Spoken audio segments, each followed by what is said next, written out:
अस्सलाम वालेकुम व्यूअर्स, मैं हूं आपका होस्ट अब्दुर्रहमान जो आज डिस्कस करेंगे ग्वादर बंदरगाह को फाल करने के लिए अहम पेशरफ्त हुई है और हुकूमत के यहाँ से 13 रुकनी एक कमेटी बनाई गई है जो उन वजूहात को ढूंढेगी जिनकी वजह से आज तक ग्वादर की बंदरगाह फाल नहीं हो सकी। याद रहे, ग्वादर की बंदरगाह को बने हुए तकरीबन 23 बरस हो चुके हैं। 2002 के अंदर इसका फेज़ 1 मुकम्मल हुआ था, लेकिन आज तक ये पाकिस्तान के अंदर होने वाली एक्सपोर्ट्स और इंपोर्ट्स में 5% हिस्सा यानी शेयर लेने में भी कामयाब नहीं हो सकी है। अब ना जाने हुकूमत ने इस 13 रुकनी कमेटी से क्या निकालना है और उसके क्या TORs हैं, हम आपको बता चलते हैं कि सबसे बड़ी वजह इस पोर्ट की नाकामी की यहाँ पर ट्रांसपोर्ट इंफ्रास्ट्रक्चर का ना होना है। यानी ये पोर्ट पाकिस्तान के मेन हाईवे और मेन रेलवे नेटवर्क के साथ आज तक कनेक्टेड ही नहीं है। अगर आपने ग्वादर से मुल्तान आना है, लाहौर आना है, पेशावर आना है, अप कंट्री आना है जहाँ पर ज़्यादा आबादी है, जहाँ पर ज़्यादा ट्रेड है, तो आपको पहले ग्वादर से कराची जाना होगा साहिल समंदर के साथ साथ मकरान कोस्टल हाईवे पे। 600-650 किलोमीटर की आपको मुसाफत वो तय करनी होगी। फिर वहाँ से आपको दोबारा ऊपर आना होगा टुवर्ड सखर। तो कुल मिलाकर आपको 1000 से 1200 किलोमीटर का फासला तय करना होगा। टाइम उसमें ज़्यादा लगेगा, फ्यूल ज़्यादा लगेगा, लेकिन अगर उस M8 मोटरवे को मुकम्मल कर लिया जाता जो कि 2002-03 से अंडर कंस्ट्रक्शन है, जिसके ज़रिए ग्वादर से रत्तो डेरो तक सिंध के अंदर डायरेक्ट 892 किलोमीटर की मोटरवे ज़ेर तामीर है, तो ये सारा फासला जो है आप बमुश्किल 10 घंटों में तय कर सकते हैं। चले 10 ना लगाएं, 12 घंटों के अंदर। तो वो जो आपने 1200 किलोमीटर का एक्स्ट्रा फासला तय करना है, आपकी उससे जान खलासी हो सकती है। फिर अब इस मोटरवे को एक तो पाकिस्तान के मेन मोटरवे नेटवर्क के साथ जोड़ना मकसूद था, दूसरा ग्वादर की बंदरगाह ने ML4 यानी कि मेन लाइन 4 के साथ भी कनेक्ट होना था। उसके ऊपर तो अभी पहली ईंट भी नहीं रखी गई। M8 मोटरवे को 60-70% बन चुकी है। अब कैसी हमारी बदकिस्मती देखिए, कितनी अहम मोटरवे से मुतालिक आज भी आप नेट पे जाके कोई इन्फॉर्मेशन लेना चाहें तो आपको 1 साल पुरानी कोई ख़बर मिलेगी कि जब उसका कोई पैच अंडर कंस्ट्रक्शन था। आपको पिछले 1 साल के अंदर होने वाली अहम डेवलपमेंट मिलेगी नहीं। अब इस इंफ्रास्ट्रक्चर के ना होने की वजह से यहाँ पर कारोबारी लागत बढ़ जाती है और कोई भी प्राइवेट या सरकारी इदारा यहाँ से इंपोर्ट्स और एक्सपोर्ट्स करने पर राज़ी नहीं है। अभी पिछले साल अक्टूबर की बात है, हुकूमत ने फैसला किया कि पाकिस्तान सरकार जो है, जो चीज़ें हुकूमत पाकिस्तान मंगवाती है या बेचती है, मसलन किसी साल हमें गंदम की ज़रूरत हो तो हम गंदम इंपोर्ट कर लेते हैं। हमने कुछ चीज़ बेचनी है सरकारी सतह पर, जैसे बांग्लादेश को हम 50,000 टन चावल एक्सपोर्ट करना चाहते हैं, तो फैसला किया गया कि उस 100% में से 60% एक्सपोर्ट्स और इंपोर्ट्स ग्वादर की बंदरगाह के रास्ते होंगी। लेकिन जब हुकूमत ने तमाम डिपार्टमेंट्स को ख़त लिखे तो उन्होंने आगे से सॉरी का पैगाम भिजवाया है। क्यों? वो कहते हैं कराची बंदरगाह की निस्बत अगर हम ग्वादर बंदरगाह को इस्तेमाल करेंगे तो हमारी कॉस्टिंग बढ़ जाएगी और उस कॉस्टिंग के बढ़ने के सबब हमारे नुकसानात बढ़ेंगे जो हमें किसी सूरत काबिल कबूल नहीं। क्यों?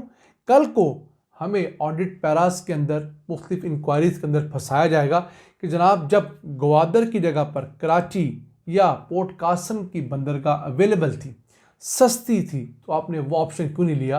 ग्वादर जाकर आपने कई गुना कॉस्ट क्यों बढ़ाई है?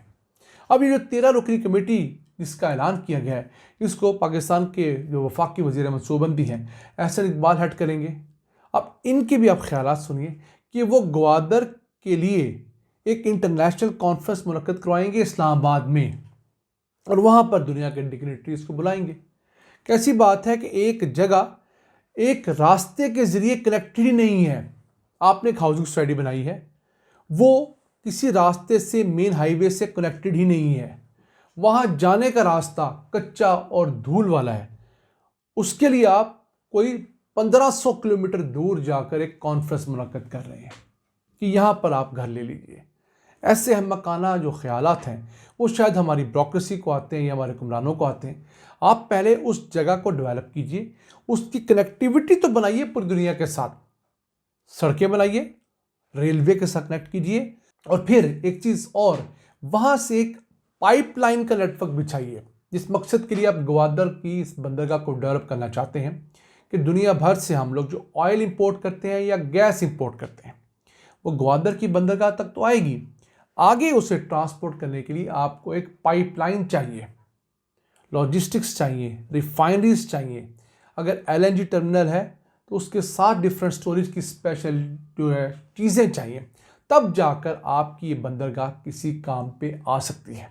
वरना हम लोग पिछले कम से कम 23 सालों से मुशर्रफ दौर में, उसके बाद पीपल्स पार्टी दौर में, नून लीग के दौर में, PTI के दौर में, PDM-1 PDM-2 के दौर में सिर्फ ज़ुबानी जमा खर्च सुनते रहे हैं। अब तो लोग ग्वादर के नाम पर हंस पड़ते हैं और आगे चले जाते हैं। क्यों? उनको पता है कि इनकी नीयतें नहीं हैं। हमने ख्वाब दुबई के दिखाए थे, इन्हीं 23 सालों के अंदर आप दुबई के हालात देखिए, वो 180 डिग्री पर चेंज हो चुके हैं। वो लगता है कि 2025 में नहीं 2050 में जी रहे हैं।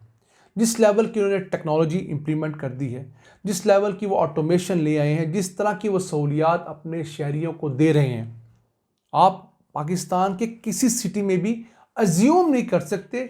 देना तो बात की बात है।